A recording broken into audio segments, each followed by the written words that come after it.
Pourquoi est-ce que ton homme ne dépense pas pour toi? On parle tout le temps ici de féminité, de comment les hommes devraient nous traiter, etc. Mais il est important de reconnaître que très souvent, c'est à cause de nos propres comportements qu'ils nous traitent bizarrement. Pourquoi les hommes qui viennent dans ta vie ne dépensent pas pour toi? C'est ce que nous verrons aujourd'hui. Bienvenue au Goddess Mindset avec votre host Livia CI. C'est la chaîne YouTube qui parle de féminité, de luxe et de succès de la femme noire.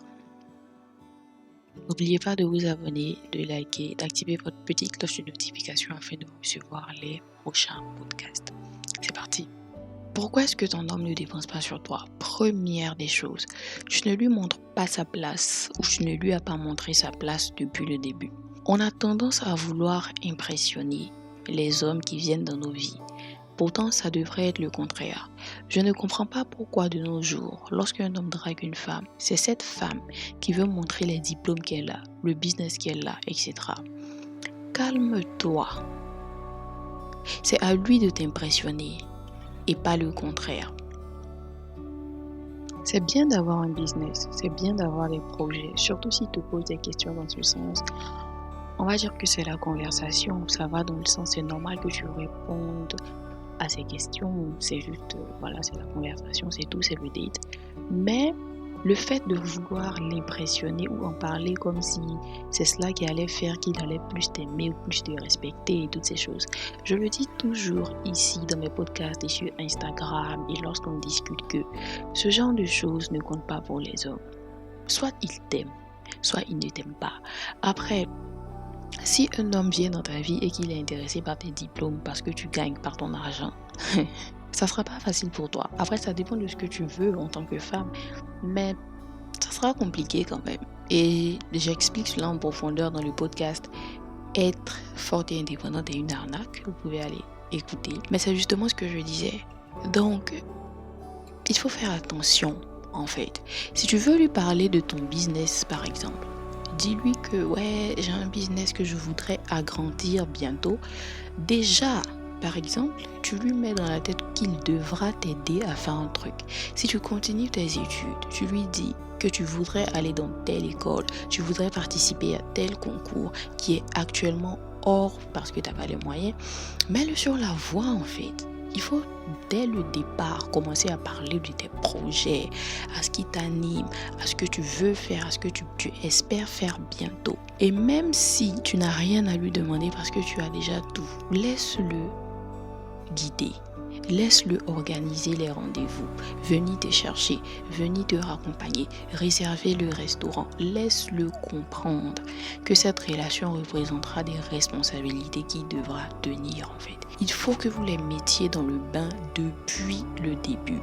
Il faut qu'ils comprennent que c'est comme ça que vous fonctionnez. Après, c'est pas par la force. Si quelqu'un n'est pas disposé à faire ce que vous voulez, next, c'est simple en fait. Souvent aussi, vous souffrez parce que vous voulez forcer des gens qui ne sont pas de cette façon à agir forcément comme ça. Il n'est pas comme ça, il n'est juste pas comme ça, c'est tout. Le deuxième élément, c'est que tu ne sais pas demander ou tu ne demandes rien. Je ne suis pas fan du mot taxer, du genre je vais taxer un pointeur, je vais faire des plans pour qu'il me donne. Parce que vous savez, les hommes savent très bien ce qu'ils font. Ils ne sont pas stupides. Et c'est justement parce qu'ils ne sont pas stupides et savent très bien ce qu'ils font qu'il faut que vous leur demandiez en toute connaissance de cause ce que vous voulez sans tourner autour du pot. Dites ce que vous voulez. J'ai déjà parlé de ça dans le podcast. Comment demander de l'argent à un homme. Donc vous pouvez aller écouter. Pas au premier rendez-vous lorsque vous ne vous connaissez pas encore, mais avec le temps. Vous fréquentez, vous parlez depuis longtemps. Il y a des affinités qui se créent. Vous commencez à tendre vers une relation amoureuse. C'est le moment de demander pour qu'ils comprennent quel sera son rôle dans cette relation. Avant de te mettre en couple avec un homme, assure-toi qu'il ait déjà investi en toi avant que tu dises oui. Faut qu'il ait déjà investi. Les hommes n'agissent plus de la même façon lorsqu'ils ont eu ce qu'ils veulent, je vous assure. Donc au début, calmez-vous. Soyez intelligente et ouvrez les yeux. Pendant qu'il te fréquente, pendant qu'il te drague, Dis-lui que ton loyer te fatigue, que tu veux déménager, que tu veux ouvrir un business, tu as besoin de telle somme par mois, etc. Il faut qu'il soit habitué à dépenser pour toi avant même que tu entres dans la relation. Car ce qu'il ne fait pas au début, crois-moi, il ne le fera pas dans la relation. Les relations amoureuses sont toujours plus merveilleuses au début.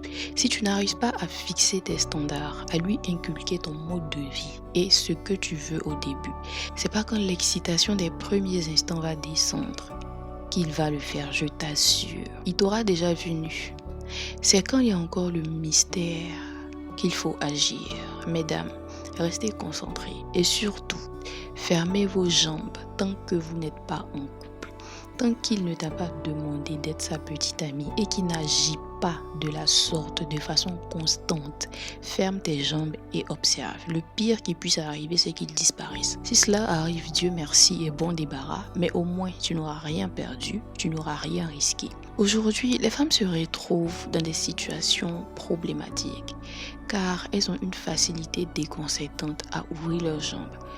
Ne vous faites pas avoir par les films et tous ces courants de pensée. Fermez vos jambes, restez concentrés.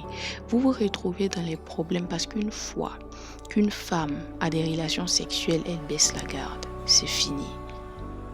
Tous les comportements de bad bitch qu'elle avait au début, elle laisse tomber, elle devient désespérée, elle espère directement un mariage, un foyer, fidélité, etc. Elle devient une femme désespérée et pathétique. Cela dégoûte les hommes et ils savent cela. C'est pour cela qu'au début, ils vous poursuivent et qu'après, vous les poursuivez. C'est même scientifiquement prouvé. Une fois qu'une femme a une relation sexuelle avec un homme, il y a une hormone qui est émise dans son cerveau qui fait qu'elle pense ou qu'il y a des connexions qui se créent et qui font qu'elle change de comportement. Vous pouvez faire vos propres recherches. Et les gens qui peuvent dire non, les femmes aussi peuvent avoir des relations sexuelles juste comme ça. Mais combien d'entre elles? Combien d'entre elles? Nous ne sommes pas dans un film ici. Nous sommes dans la réalité. En plus, seuls les vrais bad bitch restent détachés et savent rester détachés quel que soit ce qui se passe. Donc, étant donné que tout le monde n'est pas une bad bitch et que la plupart des femmes, après le sexe, pensent qu'elles sont mariées et auront des enfants avec cet homme, abandonnent leurs ambitions et tout, assurez-vous d'avoir au moins le minimum de ce que vous voulez avant. Je ferai un podcast spécialement sur le fait d'être détaché émotionnellement bientôt. L'amour n'est pas gratuit. Le sexe n'est pas gratuit. Les gens peuvent dire ce qu'ils veulent, mais je m'en fous. C'est la réalité de la vie. Et lorsqu'on grandit, on ne peut pas continuer à coucher avec des gens juste comme ça ou juste pour être en couple. Réfléchissez et agissez dans votre intérêt. Ne soyez pas stupide. L'homme qui ne peut pas respecter vos standards partira. Et Dieu merci, bon débarras. Mais croyez-moi, il y a des hommes qui sauront vous traiter comme vous le méritez. Troisième raison pour laquelle il ne dépense pas pour toi, c'est juste qu'il est pauvre. Il est pauvre. Il n'est pas assez généreux. Vous savez, on ne peut offrir que ce qu'on a. Comme j'ai l'habitude de le dire, on ne fait pas mindset sur tout le monde. Tu as 20 ans, il a 20 ans comme toi. Tu es étudiante, il est étudiant comme toi. Où veux-tu qu'il aille trouver de l'argent pour te donner, pour t'aider à évoluer en fait? Il n'en a pas, tout simplement, c'est la réalité de la vie. Vos gars avares sur Facebook qui n'ont rien, ils n'ont pas les moyens, c'est tout. Il n'y a pas de mindset à expliquer, il n'y a pas de stratégie à mettre en place. Il n'y a rien à faire en fait. Il y a certains même qui ont un peu le moyen mais ne vous donneront rien.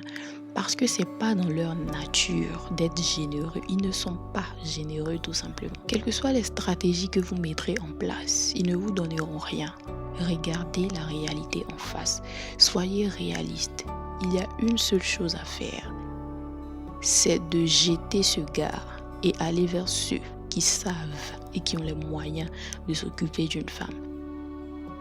Personnellement, je conseille de choisir quelqu'un qui est plus âgé. S'il est plus âgé, c'est même pas au niveau de la maturité parce que j'entends ça beaucoup. Aller se coincer dans des relations avec des vieilles personnes, c'est pas parce que quelqu'un est vieux que c'est un sugar daddy. Si t'es avec un gars vraiment super vieux que toi et que t'as pas de voiture, tu tu ne vis pas dans ta propre maison, juste laisse tomber. Bref, ça c'est un autre sujet. Mais je disais, c'est pas parce que quelqu'un est vieux qu'il est forcément mature et qu'il va agir de la meilleure des façons. Mais ce que je veux dire, c'est que s'il est plus âgé que toi, cela veut dire qu'il est né avant toi. C'est logique qu'il est allé à l'école avant toi, qu'il a commencé à travailler avant toi. Donc, il aura plus à t'offrir. Tout simplement, c'est logique en fait. Et les femmes ont cette tendance en elles, naturellement. Et même à l'école, on hésite beaucoup avant de sortir avec des gars de notre classe. Parce que naturellement, on vise plus loin. Restez sur cette lancée. Au collège, on veut des hommes qui sont au lycée. Au lycée, on veut des hommes à l'université.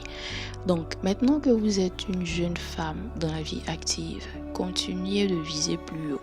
Visez toujours plus haut et agissez de la sorte. Quatrième et dernier élément pour lequel il ne dépense pas pour toi. Il n'est pas intéressé par toi. Tout simplement, il n'est pas intéressé par toi.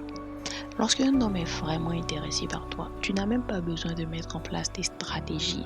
Tu n'as même pas besoin de réfléchir et de te casser la tête, car tout coule de source. Je le disais plus tôt.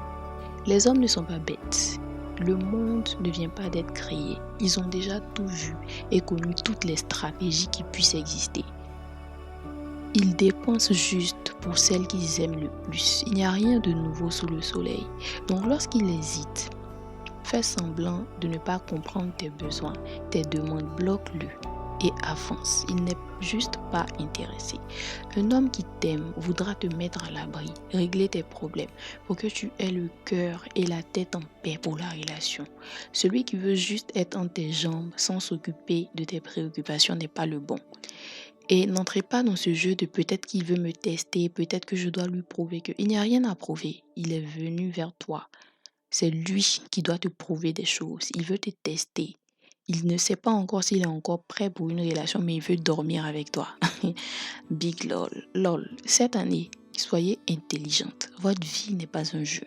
Votre corps n'est pas une blague. S'il ne veut pas prouver maintenant et montrer qu'il est sérieux, bye. Et passe à autre chose. Ce que j'avais à dire sur la générosité d'un homme, pourquoi est-ce qu'il ne dépense pas pour toi? J'espère que ce podcast t'ouvrira les yeux et j'espère que j'ai été assez claire, que vous puissiez comprendre la réalité et comment est-ce que les hommes agissent lorsqu'ils sont vraiment intéressés. Merci. N'hésitez pas de me laisser vos commentaires, des idées de podcast, de partager à vos amis, vos sœurs si cela a été utile. Merci et à vendredi. Merci et à vendredi prochain. Bisous, Gadès.